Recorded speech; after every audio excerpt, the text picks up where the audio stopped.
Since I was 6 or 7 is when I remember getting glasses. I had, I think I was outside looking for either butterflies or caterpillars, and I went out there and I stared at the sun, right? And then I remember having glasses. So I had no idea if there was an actual connection or not, but there was something about looking at the sun that I distinctly remember being a problem. Without my glasses on, everything is kind of sort of super saturated in a way. The colors feel more like what I would sort of think them to be ideally. It's very diffuse, you know, I can't see details. I know where things are. It's not as bad as like everything being completely just blob. But what it is that there's no edges. I mean, everything just kind of slides into other areas. I teach primarily foundations drawing.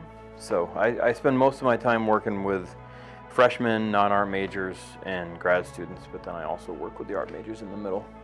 I'm not trying to teach them a tradition of art, really. I'm trying to teach them about their embodiment and about awareness of their embodiment.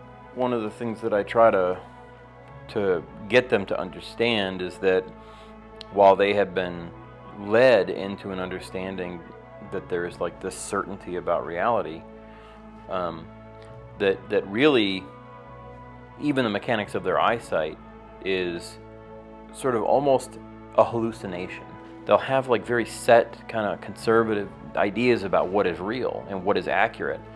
And it's all just because they've been given, you know, very crisp images, accurate images, detailed images, you know, the talking heads that they see on the TV, the crispness from their phone, and they often want to see like super detailed things. They want to look at nipples and navels and nose hairs. They want to look at, you know, very specific edges, because it's hard for them to turn off the detail seeing and to zoom back out and see the whole.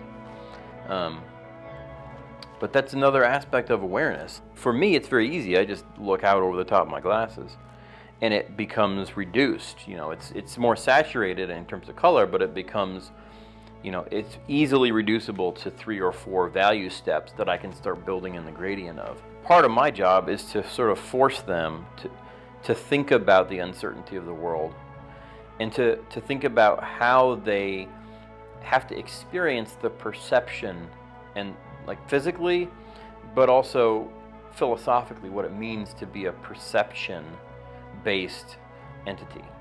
So, you know, these wavelengths of light are coming into my eye. My retina is curved. There are 2 retinas. They accept the wavelengths of light. They transform them into electrical impulses. They go back and are processed through your experience and through how you have seen in the past and the assumptions that you have about the world and the philosophy, the worldview that you have. And then you can decide to do something about it. We are very used to having things mediated for us, whether it's with our phones or, you know, through the media. And I find that the greatest art always tends to return us to our bodies. The artwork is demonstrating this notion of the physical nature of reality. Even when it's about something that's mental, right? And I find that you can see that type of thing happening in all types of art throughout all time, throughout all cultures. So that returning to the body is important. That returning to experience is important. Returning to awareness is important. That's the reason why I'm doing the things I'm doing.